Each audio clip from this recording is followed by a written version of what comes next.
Hello student, BSc part 2। आज आपका जो बीएससी पार्ट 2 में जो आपने इससे पहले 2 वीडियो देखे थे, उन 2 वीडियो में क्या था कि एविडेंसेस थे फ्रॉम द एवोल्यूशंस के। उनसे पहले आपने पढ़ा था होमोलोगस कंपैरेटिव मॉर्फोलॉजी, जिसे कैसे इसके अंदर होमोलोगस है, वेस्टिजियल ऑर्गन्स है, एनालॉगी, ये सब आते हैं। फिर बायोजियोग्राफिकल डिस्ट्रीब्यूशंस एविडेंस के द्वारा पढ़ा था यहाँ पर। फिर आपने पढ़ा था एम्ब्रियोलॉजिकल एविडेंस से। तो आज ये आपका 3rd वीडियो है, यहाँ पर कंडीशंस है। क्लियर? यहाँ पर 3rd है। ये आपके पास कौन सा है? पेपर 3rd है यहाँ पर, पेपर 2nd है यहाँ पर, ठीक, जूलॉजी। अब यहाँ पर जो कैरेक्टर्स है आपके बारे पे पढ़ना हम लोगों को बायोकेमिकल और फिजियोलॉजिकल एविडेंस के बारे में। बायोकेमिकल और क्या है, फिजियोलॉजिकल एविडेंस है, उसके बारे में हम लोगों को पढ़ना है यहाँ पर। तो बायोकेमिकल मीन्स रासायनिक, फिजियोलॉजिकल मीन्स कायरकी। उसके बिहाफ पे हमें पढ़ना है कि क्या ये हमें क्या एविडेंस दे रहे हैं, एविडेंस का प्रमाण देते हैं। तो उसके लिए पहले क्या था, वैसे तो हेल्डेन ने 1937 में बायोकेमिकल प्रोसेस के थ्रू एवोल्यूशंस को समझाया था लोगों को। तो इसमें जो पहला आता है, टॉपिक आता है, जो पहली हेडिंग होती है मेटाबॉलिज्म। मेटाबॉलिज्म मीन्स होता है उपापचय। क्लियर? उपापचय मीन्स कह सकते हैं कि लाइक ए डाइजेशन, जो डाइजेशन होगा यहां पर, और क्या होगा, रेस्पिरेशन होगा यहां पर। क्लियर? डाइजेशन होगा, रेस्पिरेशन होगा यहां पर, ठीक। और आपके पास क्या होगा, बायोसिंथेसिस होगा यहां पर। बायोसिंथेसिस मीन्स जैव संश्लेषण होगा यहां पर। है ना? मतलब ये दोनों चीजें क्या है, सिमिलर इन ऑल एनिमल। सभी एनिमल्स में सिमिलर होंगी। डाइजेशन भी सिमिलर होगा, रेस्पिरेशन भी सिमिलर होगा, बायोसिंथेसिस भी सिमिलर होगा, यहां पर सिमिलर मैनर्स पे होगा। क्लियर? और सिमिलर मैनर पे होगा तो यहां पर क्या होगा कि एटीपी रिलीज होगी। सभी में एटीपी रिलीज हो रही है, सिर्फ जितने एनिमल ग्रुप के यहां पर। अब हम एक उठाते हैं, जैसे डाइजेशन लीजिए। डाइजेशन क्या होता है कि प्रोटोजोआ से आप डाइजेशन उठाएंगे यहां पर और मैमल तक जाएंगे डाइजेशन पे। तो जो डाइजेशन में जो फूड होता है, जो फूड होगा वो फर्स्ट एसिडिक होगा और देन क्या होगा, वो अल्कलाइन होगा यहां पर। सेकेंड कैसा होगा, अल्कलाइन। ये सिमिलर है सभी में। तो इसका तात्पर्य क्या हुआ, कॉमन एंसेस्टर है। अगर कॉमन एंसेस्टर ना होता तो ये सिमिलर होते ही नहीं यहां पर। मतलब सिमिलर ऐसे कि पहले एसिडिक है फिर अल्कलाइन कंडीशन में, सभी में। प्रोटोजुअन्स में आप उठा लीजिए तो पहले फूड वैक्यूल में फूड एसिडिक होगा, देन उसके बाद क्या होगा, अल्कलाइन है। मैमल में भी आप ले लीजिए तो मैमल में भी पहले फूड स्टोमक में एसिडिक होता है, जब वो आगे बढ़ता है इंटेस्टाइन पोर्शन पे तो वो बाइल के कारण कैसे हो जाता है, अल्कलाइन में हो जाता है, बेस पे हो जाता है। तो ये कंडीशन सही। अब दूसरा भी एग्जाम्पल समझ लीजिए, रेस्पिरेशन। जितने भी एनिमल्स है प्रोटोजोआ से मैमल तक में, सब में जो रेस्पिरेशन की मीन्स, रेस्पिरेशन मीन्स कहने का मतलब गैसियस एक्सचेंज जो हो रहा है, जो गैसियस एक्सचेंज हो रहा है यहां पर, वो गैसियस एक्सचेंज किसके थ्रू हो रहा है, वो डिफ्यूजन के थ्रू हो रहा है यहां पर। डिफ्यूजन के थ्रू, विसरण की विधि के द्वारा हो रहा है। चाहे प्रोटोजोन्स में लीजिए, सिंगल सेल एनिमल में ले लीजिए, चाहे मल्टी सेलुलर में ले लीजिए, उसमें भी डिफ्यूजन के थ्रू हो रहा है। Diffusion means from higher to lower concentration. Clear? यहां पर वही मैमल्स के, हमारा रेस्पिरेटरी ऑर्गन्स क्या है, लंग्स है, उस लंग्स में भी डिफ्यूजन के थ्रू गैसेस का आदान प्रदान हो रहा है। बायोसिंथेसिस सब में सेम है, जैव सिंथेसिस कंडीशन सेम है। तो आपने यहां देखा कि मेटाबॉलिज्म जो all the animals similar fashion, सब में सिमिलर है, सब में समान है यहां पर। अब आते हम लोग नेक्स्ट एग्जाम्पल की तरफ बढ़ते हैं। यहां पर जो नेक्स्ट हमारे पास है यहां पर एंजाइम्स। एंजाइम्स क्या होते हैं? इनको हम लोग बोलते हैं बायो कैटालिटिक बोलते हैं। जो किसी भी रिएक्शन को शुरू करते हैं या किसी भी रिएक्शन को फास्ट कर देते हैं यहां पर। तो एंजाइम में पहला क्या होता है? जो ऐसे एंजाइम्स पहला होता है ट्रिप्सिन होता है। ट्रिप्सिन, जो ट्रिप्सिन है यहां पर, ये क्या है? प्रोटीन स्प्लिटिंग एंजाइम है। प्रोटीन स्प्लिटिंग, प्रोटीन को तोड़ने वाला प्रोटियोलिटिक एंजाइम। और ये पाया जाता है कहां? प्रोटोजोआ से लेकर मैमल तक पाया जाता है यहां पे। मतलब प्रोटोजोआ से शुरू होगा और कहां तक जाएगा? ये मैमल तक जाता है यहां पर। क्लियर? तो इसका मतलब क्या हुआ? This one is ancient enzyme. यहां पर आपसे आंसर कह दे एमसीक्यू में, which one is the following is the ancient enzyme, तो आप क्या बोलेंगे? That one is a trypsin. सब में फंक्शन सेम है, प्रोटोजोआ से मैमल तक सब में ये क्या करेगा? प्रोटीन को तोड़ेगा यहां पर। दूसरा एंजाइम आपके पास है एमाइलेज है यहां पर। एमाइलेज, एमाइलेज के साथ क्या कंडीशन होती है? एमाइलेज क्या होता है? स्टार्च स्प्लिटिंग होता है, स्टार्च को तोड़ने वाला यहां पर। ये क्या है? स्टार्च स्प्लिटिंग करने वाला यहां पर सॉरी यहां पर स्टार्च स्प्लिटिंग एंजाइम है यहां पर। क्लियर? ये कहां पाया जा रहा है? स्पंजेस से शुरू होता है और ये जाता है मैमल्स तक जाता है। तो इसका मतलब मैमल का जो ओरिजिन हुआ है वो कोई स्पंजेस लाइक एंसेस्टर्स हुआ। दोनों आपको कॉमन एंसेस्टर दिखा रहे हैं। अब नेक्स्ट वन हमारे पास आता है हार्मोन्स आता है यहां पर। हार्मोन्स क्या होते हैं? केमिकल मैसेंजर्स होते हैं यहां पर। क्लियर? जो किसके द्वारा सिक्रीशन हो रहा है? एंडोक्राइन ग्लैंड्स के द्वारा सिक्रीशंस हो रहे हैं।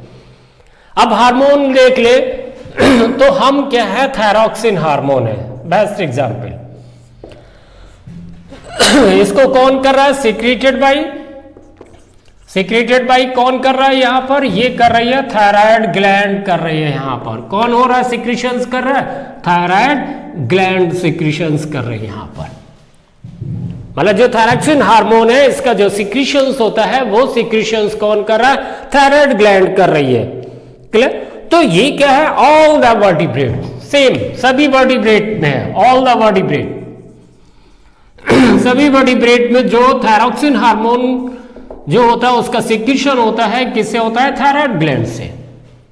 अब एम्फीबियंस में अगर हम देखेंगे कि एम्फीबियंस में थायरॉक्सिन हार्मोन उसको क्या करता है? मेटामॉर्फोसिस में हेल्प करता है टैडपोल लार्वा को। अगर हम मैमेलियन थायरॉक्सिन हार्मोन को, जो मैमेलियन थायरॉक्सिन हार्मोन है यहां पे मैमेलियन थायरॉक्सिन को अगर हम फ्रॉग के अंदर, फ्रॉग की बॉडी के अंदर हम इंजेक्ट करते हैं यहां पर, इसको इंजेक्ट इनटू किस में किया? ये टैडपोल लार्वा में।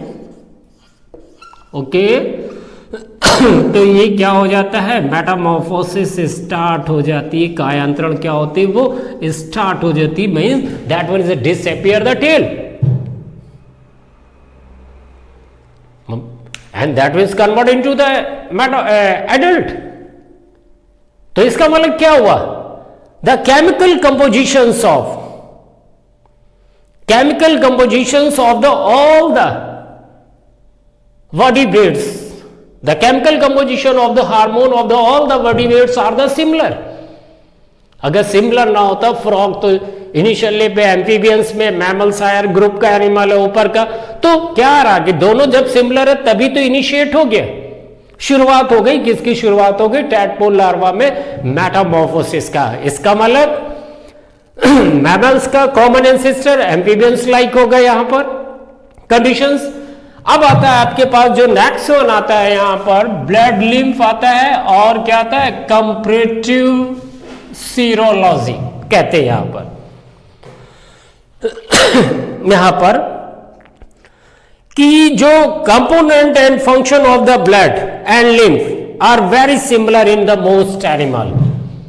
जो कंपोनेंट होगा ब्लड का, भाई कंपोनेंट ब्लड का क्या है, यहां पर ब्लड का कंपोनेंट जो है प्लाज्मा है यहां पर, क्लियर, और ब्लड सेल्स है यहां पर, और लिम्फ है। अगर हम फंक्शन के हिसाब से देखें ब्लड और लिम्फ को, दोनों को फंक्शंस पे, तो ये सभी एनिमल्स में क्या है, सिमिलर है, कॉमन है। तो इसका मतलब कॉमन एंसेस्टर सबका ओरिजिन हुआ है यहां पर। अब दूसरी आती है सबसे बहुत मोस्ट इंपॉर्टेंट होता है complexity of the end to waste. End to waste कहने का मतलब होता है हमारे पास नाइट्रोजन वेस्ट कहते हैं यहां पर। जो मॉडर्न साइंटिस्ट थे, मॉडर्न साइंटिस्ट ने बोला था यहां पर, जितने भी मॉडर्न साइंटिस्ट है यहां पर, वो कह रहे हैं biochemical recapitulation theory, recapitulation theory, पुनरावृत्ति, दोबारा, बायोकेमिकल जैव रसायन। अब ये कैसे कहेंगे हम, रिकैपिटुलेशन थ्योरी बायो को, यहां कंडीशंस पे आती है। भाई आप जैसे देखिए यहां पर जो फिश होती है, जो फिश होगी वो एस्क्रीट करेगी किसकी, अमोनिया को एस्क्रीशंस करती, अमोनिया का एस्क्रीशन करती है यहां पर। और जो एडल्ट एम्फीबिया है, जो एडल्ट एम्फीबिया है यहां पर,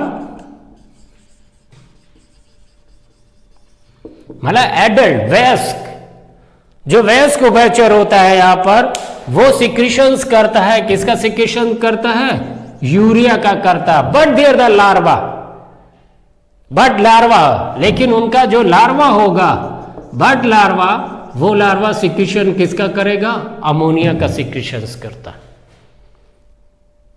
और एग्जाम्पल देखिए, जैसे बर्ड्स है, जो बर्ड्स होती हैं ये सिक्रीशन करती हैं किसका, यूरिक एसिड का सिक्रीशन करती हैं। यूरिक एसिड होता है क्रिस्टल लाइक होता है, सेमी सॉलिड होता है, ड्यू टू द एडेप्टेशंस के कारण होता है यहां पर।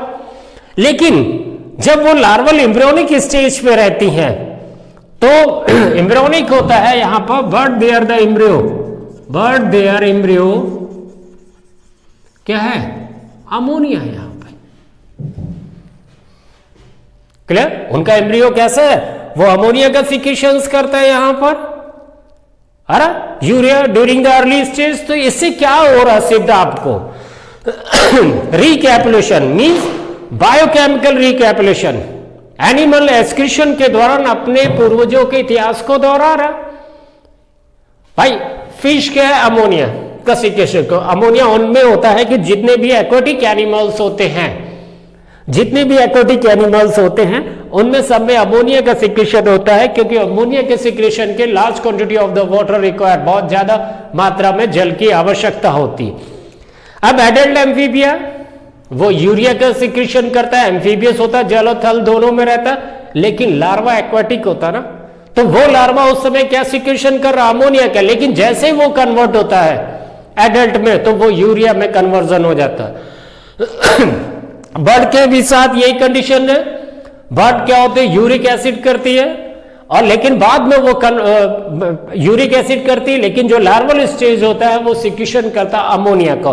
तो ये आपने देखा यहां पर कि हर एनिमल, भाई ये एम्ब्रियो स्टेज पे कर रहा है बर्ड्स, ये लार्वल स्टेज में कर रही है, और ये एडल्ट स्टेज में। तो इससे क्या सिद्ध हो रहा है कि बर्ड्स और एम्फीबियंस का जो ओरिजिन है वो aquatic like animals, aquatic animals like a fish से हुआ है, मछली के द्वारा हुआ है यहां पर।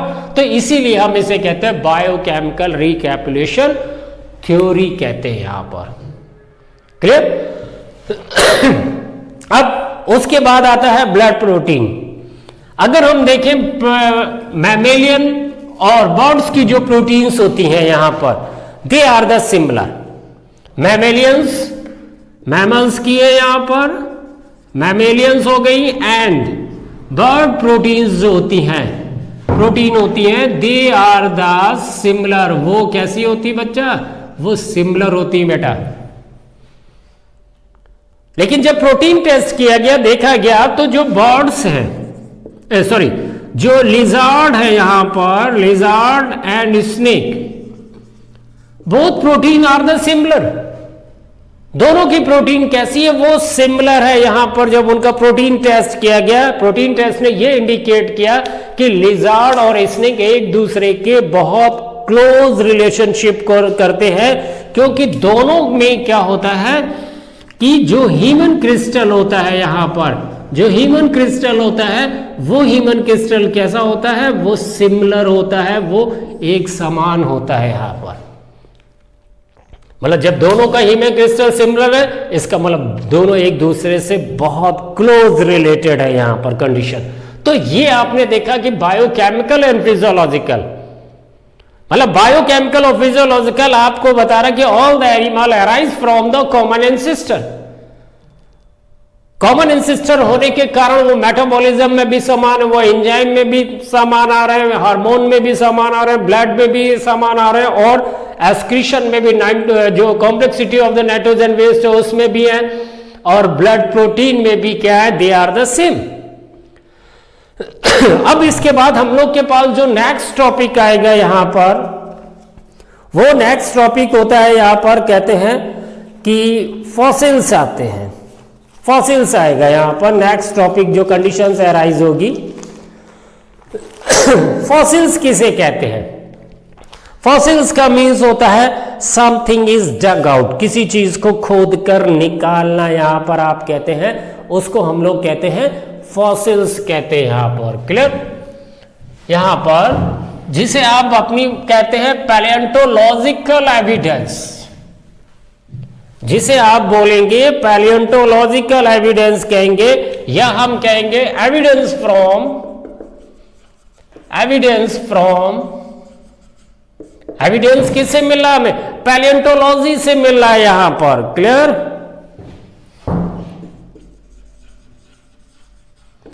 पैलियोंटोलॉजी से, जीवाश्म विज्ञान से, जीवाश्म यहां पर जीवाश्म पैलियोंटोलॉजी का मीन्स होता है यहां पर, कहते हैं कि study of fossils, study of fossils. Fossils जीवाश्म कहते हैं, हालांकि जीवाश्म का अध्ययन को ही हम क्या कहते हैं? पैलियोंटोलॉजी कहते हैं। क्योंकि जो फॉसिल्स वर्ड है, ये जो फॉसिल्स वर्ड डिराइव्ड हुआ है यहां पर, फॉसिलियम से हुआ है। फॉसिलियम का मतलब होता है समथिंग डग आउट, किसी चीज को खोद कर निकालना। जो फादर ऑफ पैलियोंटोलॉजी है आपके पास लियोनार्डो दा विंसी है, लियोनार्डो दा विंसी है यहां पर, और फाउंडर ऑफ द मॉडर्न पैलियोंटोलॉजी है आपके पास, मॉडर्न फादर ऑफ मॉडर्न पैलियोंटोलॉजी है आपके पास। वो कौन है यहां पर? वो आपके पास है यहां पर, कंडीशंस आती, जॉर्ज क्यूवियर होते हैं यहां पे।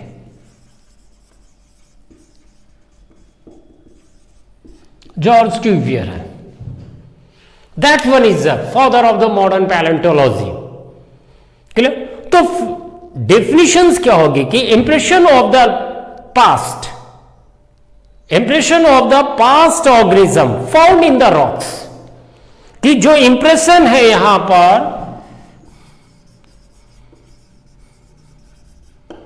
इंप्रेशन मीन्स छाप, impression of the past organism,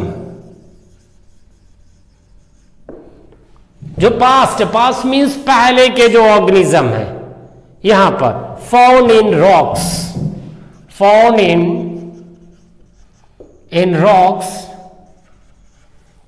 in rocks called fossils. भाई फॉसिल्स किसे कहेंगे? Impression of the past organism found in the rocks, that one is called the fossils, उन्हें हम फॉसिल्स कहेंगे यहां पर। और समझ में मीन्स कह सकते हैं कि जो लाखों करोड़ों वर्ष है, जीवाश्म क्या है, जो लाखों करोड़ों वर्ष है यहां पर, पूर्व के जंतुओं व पेड़ पौधों के अवशेषों का अध्ययन किया जाता है। उस अवशेषों के अध्ययन को ही हम क्या कह रहे हैं, जीवाश्म विज्ञान कह रहे हैं। और इन चिन्हों को, जो चिन्ह हमें मिल रहे हैं, उन चिन्हों को हम क्या कहते हैं, फॉसिल्स कहते हैं। उन चिन्हों को हम क्या कहेंगे, फॉसिल्स कहेंगे। अब यहां पर क्या होता है कि जीवाश्म का अध्ययन क्या है, सिग्निफिकेंस क्या है आपके पास, इसका इंपॉर्टेंस क्या है, सिग्निफिकेंस ऑफ द फॉसिल्स। जो सिग्निफिकेंस होगा यहां पर of significance of fossils, fossils का महत्व क्या होगा। जो फॉसिल्स का महत्व होगा यहां पर, क्योंकि जीवाश्म जो होते हैं हमेशा किस में पाए जाते हैं, सेडिमेंट्री रॉक्स में पाए जाते हैं, अवसादी चट्टानों में पाए जाते हैं यहां पर। क्लियर, हमेशा मतलब जितने भी फॉसिल्स आपको मिलेंगे हमेशा प्राय किस में मिलेंगे आपको, सेडिमेंट्री रॉक्स में पाए जाएंगे यहां पर, और किसी चट्टान पे नहीं होंगे। ये सवाल हो गया एमसीक्यू का यहां पर। अब इंपॉर्टेंस क्या है कि फॉसिल्स के द्वारा हमें क्या पता चलती है, फाइलोजेनी पता चलती है। फाइलोजेनी मीन्स उसका जातिवृत्त या विकास का क्रम हमें पता चलता है। फाइलोजेनी का मतलब क्या हो गया, उसके विकास का क्रम कह सकते हैं, या फिर हम कहते हैं जाति वृत्त का पता चलता है यहां पर। भाई फाइलोजेनी के इंपॉर्टेंट क्या होता है कि आदिकाल के जीव, जो प्राइमेटिव एनिमल्स हैं, वो मॉडर्न एनिमल्स से क्या थे, बहुत ही सिंपल थे, वो बहुत ही सरल थे और मिलते जुलते थे। तो कह सकते हैं कि जो आज का एनिमल है उसका जो डेवलपमेंट हुआ है वो किससे हुआ है, सिंपल एनिमल से हुआ है। यहां पर जो सरल जंतु है, सरल जंतुओं से जटिल जंतुओं का निर्माण हुआ है, ये हमें कौन बता रहा है, फॉसिल्स बता रहा है। ये हमें कौन कह रहा है, जीवाश्म बता रहे हैं। दूसरी चीज क्या होती है यहां पर कि जो प्रिमिटिव एनिमल थे, वो प्रिमिटिव एनिमल कैसे थे, आपके पास बहुत ही सिंपल थे। यहां पर बहुत ही सिंपल है, बहुत ही वो सरल थे। यहां पर कह सकते हैं आप सरल संरचना वाले थे यहां पर कह सकते हैं, ठीक। लेकिन जैसे से हमें और फॉसिल मिलते गए तो जीवाश्मों की जो रचना है, उन रचनाओं में क्या होती चली गई, कॉम्प्लेक्सिटी होती चली गई। ये हमें पता चला किसके द्वारा, जीवाश्म के द्वारा। जैसे ह्यूमन के एवोल्यूशन के जितने भी फॉसिल्स मिले, ह्यूमन फॉसिल्स जब स्टडी करती गए, जैसे हमें फॉसिल्स मिलते चले गए, वैसे वैसे ह्यूमन बीइंग की हमें जटिलता का पता चलता गया। पहले ह्यूमन बीइंग बहुत ही सिंपल था, एकदम सिंपल फॉर्म पे था, लेकिन जैसे जैसे वो आगे बढ़ता चला गया, वो कॉम्प्लेक्सिटी की तरफ क्या होता चला गया, वो इंक्रीज करता चला गया। यहां पर नेक्स्ट वन जो आपके पास आता है यहां पर कि जो सबसे पहले था एनिमल, सबसे पहले एनिमल कौन था आपके पास, अमीबा था कंडीशंस यहां पर। लेकिन जैसे जैसे अमीबा था, सरल सिंपल था, इनसे क्या हुआ, किसका विकास हुआ, अमीबा से इनवर्टिब्रेट एनिमल्स का विकास हुआ। आपने अभी तक सब पढ़ा था, हार्मोन्स में भी पढ़ा, इससे पहले भी पढ़ा। इनवर्टिब्रेट किसका, एनिमल का विकास हुआ यहां पर, इनवर्टिब्रेट एनिमल्स का विकास हुआ यहां पर, किससे, अमीबा से हुआ यहां पर कंडीशंस। अब जैसे जैसे हम आगे बढ़ते गए, एनिमल धीरे धीरे क्या होता गया कि डेवलप होते गए, तो इनवर्टिब्रेट से किस पे एनिमल आ गए, वर्टिब्रेट पे आ गए। यहां पर कंडीशंस आ गए, वर्टिब्रेट और कॉम्प्लिकेटेड था और जटिल फॉर्मेट में था, यहां पर कंडीशन था, ठीक। और वर्टिब्रेट में भी अगर हम देखा जाए तो पहले कौन आई थी, फिश आया था, फिर कौन आया था, एम्फीबिया आया था यहां पर, फिर कौन आया था यहां पर, रेप्टाइल आए थे यहां पर, ठीक। फिर कौन आया था, बर्ड्स आए थे यहां पर, और फिर कौन आया था लास्ट में, मैमल्स आए थे कि नहीं यहां पर। तो ये एक क्रम है, इन्हीं फॉसिल्स के द्वारा हमें ज्ञात हो रहा है यहां पर। अरे तो ये कहने का है कि जो सबसे बाद में आए थे वो बर्ड्स और मैमल्स आए थे।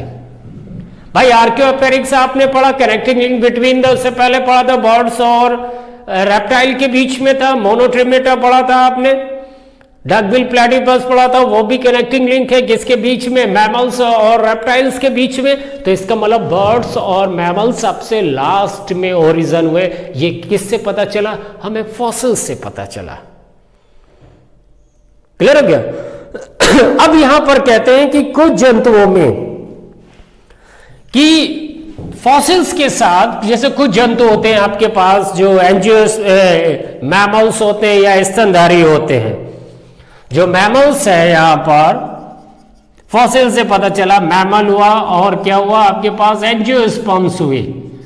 ये क्या है? They are the modern animals and plant. ये मॉडर्न है यहां पर, mammals modern animal, angiosperms is the modern plant. इसके बाद कोई इवोल्व नहीं हुआ यहां पर, कंडीशंस कहते हैं। तो इस तरह से हमें एक जीवाश्म के द्वारा, सिक के द्वारा एनिमल की एक कॉम्प्लेक्सिटी पता चल रही कि वो सरल से धीरे धीरे जटिलता की तरफ जा रहा। और दूसरी चीज कि फॉसिल से हमें क्या मिलता है? पेडिग्री मिलती है। पेडिग्री का मीन्स होता है वंशावली, कहते हैं यहां पर जो वंशावली होती है वो हमें प्राप्त होती है यहां पर। जैसे आपको fossils, phylogeny of the horse आप पढ़ते हैं, फाइलोजेनी ऑफ द एलिफेंट पढ़ते हैं, फाइलोजेनी ऑफ द मैमल्स पढ़ते हैं, आप ह्यूमंस पढ़ते हैं। तो इनकी फाइलोजेनी से आप एक पेडिग्री बनाते हैं कि सबसे पहले कौन सा सिंपल एनिमल डेवलप था, उसके बाद कौन सा है यहां पर डेवलपमेंट कंडीशंस हुई यहां पर, ठीक। और ये आप तैयार कर लेते हैं कि जीवाश्म में ये हम स्पष्ट कर पाते हैं कि एक से कह सकते हैं कि जीवाश्म से हम स्पष्ट होता है कि उनका पूरा इतिहास तैयार हो जाता है। जब इतिहास तैयार हो जाता तो इसका मतलब कि जीवों में किस प्रकार का विकास हुआ है, और वो विकास को क्या करता है? पेडिग्री प्रमाणित करता है यहां पर। ये हमको कौन बताते हैं? फॉसिल्स बताते हैं यहां पर। क्लियर? जैसे कि आपने देखा होगा हॉर्स का जो पेडिग्री होती है यहां पर, कि हॉर्स जब वो था आज से 40 लाख वर्ष पहले, पूर्व 40 लाख वर्ष पहले क्या होता है कि सीनोजोइक ईरा के यूसीन काल में हुआ। सीनोजोइक ईरा के यूसीन काल में, यूसीन पीरियड के समय हुआ, ठीक। तो उस समय जो घोड़े के पूर्वज थे यूहिपस थे, वो कैसे थे? छोटे थे, गधे के समान नजर आते थे यहाँ पे धीरे धीरे। लेकिन जैसे जैसे आगे आज आप देख रहे हैं वो बदलाव होता गया। आज आपको क्या हो रहा है कि आधुनिक जो घोड़ा है इक्वस प्लेस्टोसीन में डेवलप हुआ था, वो आज आपको क्या हो रहा है? वो दिखाई दे रहा है यहाँ पर। तो फॉसिल से फॉसिल ने क्या किया? एक उसके विकास के क्रम को बताया या उसकी पेडिग्री के बारे में बताया। तो वो कौन बता रहा है? फॉसिल्स बता रहा है यहां पर। और पैलेंटोलॉजी एक ऐसी ब्रांच है कि जो जियोलॉजी, ठीक, और जूलॉजी के बीच में रिलेशनशिप बताती है यहां पर। जियोलॉजी का मीन्स होता है भूगर्भ विज्ञान, कहते हैं यहां पर। अरे best evidence of the important, मतलब कि जो बेस्ट एविडेंस आपको मिलेगा ऑर्गेनिक एवोल्यूशंस का, वो बेस्ट एविडेंस ऑर्गेनिक एवोल्यूशंस को कौन दे रहा है? पैलेंटोलॉजी दे रहा है यहां पर। और दोनों में कॉमन है, मतलब this is the field in which the geology and zoology are intimately connected है, एक दूसरे से बहुत पास से जुड़े हुए हैं यहां पर। भाई एंथ्रोपोलॉजी जैसे आपने पढ़ी उसमें फॉसिल्स आता है। जियोलॉजी मीन्स भूगर्भ, भूगर्भ क्या? पृथ्वी, तो फॉसिल्स भी तो नीचे से निकलेगा। इसलिए दोनों एक दूसरे से क्या है बेटा? वो इंटरकनेक्टेड है, यहां पर कंडीशंस आती है। अब इसके बाद आता है evidence from the taxonomy. Evidence from the taxonomy यहां पर कहते हैं।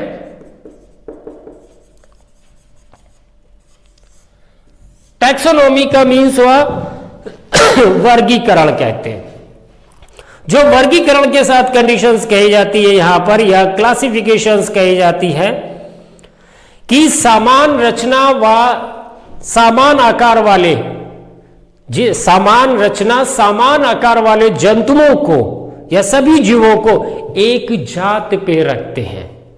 जो समान रचना में हो, समान आकार के हो, सभी को आप किस में रखते हैं? एक जात में रखते हैं। ठीक, और एक जात के जीव सभी आपस में क्या होते हैं? समान होते हैं।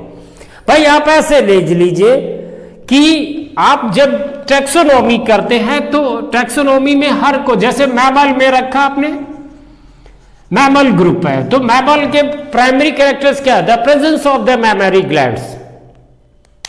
तो सबको आपने एक साथ रखा ना, उस मेमोरी ग्लैंड्स के कारण वो दूसरे से भिन्न, और लेइंग द यंग वंस, बच्चे देते हैं तो वो सब एक साथ है। इसका मतलब इनका सबका कोई एंसेस्टर क्या था? वो कॉमन था। इन्वायरमेंटल कंडीशंस के कारण क्या था? परिस्थितियों के कारण क्या था कि ये परिवर्तित जीवों का क्या हुआ? विकास हो गया। ये अपने एटमॉस्फेयर के अकॉर्डिंग या अपने इन्वायरमेंटल के अकॉर्डिंग टू ये क्या हो गए? अडेप्ट हो गए। यहां पर ये कौन बता रहा हमको? ये टैक्सोनॉमी बता रही है यहां पर। भाई टैक्सोनॉमी में आप ऐसे देख लीजिए कि आप वर्टिब्रेट में क्या होता है? वर्टिब्रेट में आप किसको रखते हैं? आप फिश को भी रखते हैं, एम्फीबिया को भी रखते हैं यहां पर, आप यहां पर रेप्टाइल को भी रखते हैं यहां पर, आप यहां पे बर्ड्स को भी रखते हैं यहां पर, और यहां पर आप मैमल्स को भी रखते हैं। मतलब कि आप इन दोनों सभी को क्या हो रहा है? फिश को, एम्फीबिया को, रेप्टाइल को, बर्ड्स को और मैमल को सब क्या हो रहा है? ये एक साथ रख रहे हैं। लेकिन अगर आप देखा जाए, अगर आप ऑब्जर्व करेंगे तो ये सब भाई एक दूसरे से अलग है ना। ये जल में रहता है, ये उभयचर है यहां पर, ठीक, ये स्थली है यहां पर, ठीक, ये वायवी है या वायवी है यहां पर, और ये जल, थल, और जल में भी, थल में और वायु तीनों जगह पाया जा रहा है। कौन पाया जा रहा है? मैमल्स। हर एनिमल के अगर स्ट्रक्चर्स देखेंगे वो डिफरेंट होगा। ये गिल्स के द्वारा रेस्पिरेशन कर रहा है, ये आप स्किन के थ्रू, लंग्स के थ्रू, ये सब बाकी लंग्स के, लेकिन स्ट्रक्चर्स डिफरेंट है ना यहां पर। क्लियर? तो लेकिन इनको एक समान रखने का कारण है, एक कैरेक्टर्स जो है वो सब में समान है यहां पर। एक कैरेक्टर क्या है कि जैसे एक क्या कई कैरेक्टर्स आते हैं, तीन जो फंडामेंटल कैरेक्टर्स होते हैं। First one is the notochord है यहां पर, नेक्स्ट वन आपके पास है फेरिंजियल गिल क्लेफ्ट है यहां पर, ग्रसनी क्लोम दरार है, नोटोकॉर्ड है यहां पर पाया जा रहा है, ठीक, और हॉलो डोर्सल हॉलो, ठीक, नर्व कॉर्ड,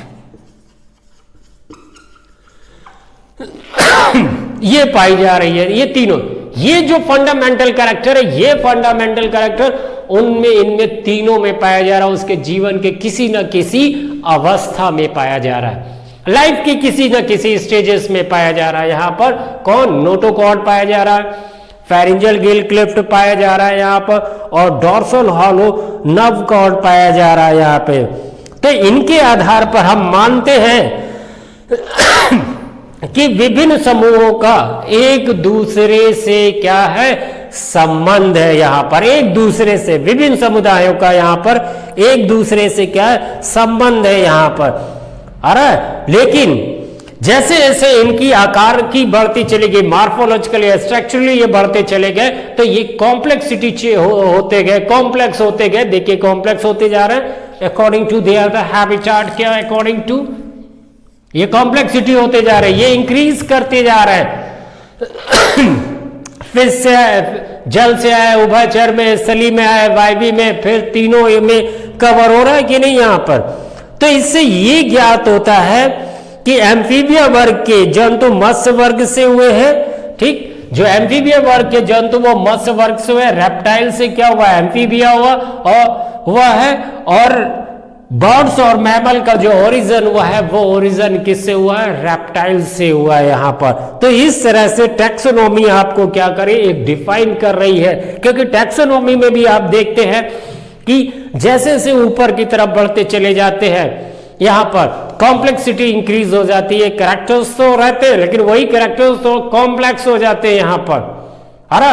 तो that one is example of the taxonomy. मतलब टैक्सोनॉमी भी एक तरह से एक एविडेंस दे रहा ऑर्गेनिक एवोल्यूशन का कि सभी एनिमल्स का जो ओरिजिन हुआ है वो ओरिजिन किससे हुआ, एक कॉमन एंसेस्टर से हुआ है यहां पर। Okay, that one is the finish your chapter.